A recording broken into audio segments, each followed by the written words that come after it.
I am the Tofu Golem. Please enjoy the video. In this video, I will explain how to remove a Mitsubishi Lancer rear bumper.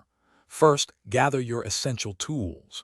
You will need a Phillips head screwdriver, a flathead screwdriver, a 10mm socket wrench, and a trim removal tool.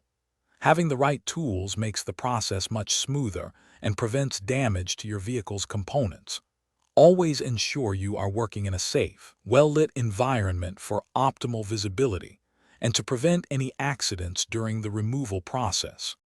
Next, we'll tackle the fasteners in the wheel wells and undercarriage.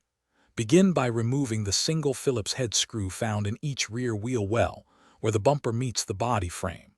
Then, use a flathead screwdriver to gently pry out the 2 plastic pop rivets from the rear of each wheel well. Move underneath the car to remove 2 more pop rivets located behind each wheel well, near the rear air diffuser, and any other clips along the bottom edge of the bumper. Now, let's address the fasteners accessible from the trunk area. Open your trunk and locate the 10mm bolts positioned under each taillight, securing the bumper to the body. Remove these bolts. Next, remove the bolts situated in the center of the license plate holder. Before fully detaching, reach underneath to disconnect the wiring harness for the license plate illumination.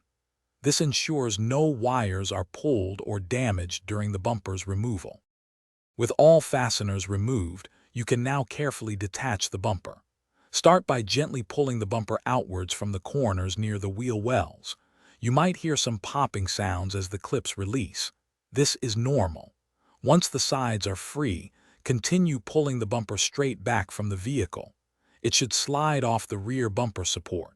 Don't forget to check the description below for a link to the new Kindle Paperwhite and other great deals. Ensure all wiring is disconnected before completely separating the bumper from the car.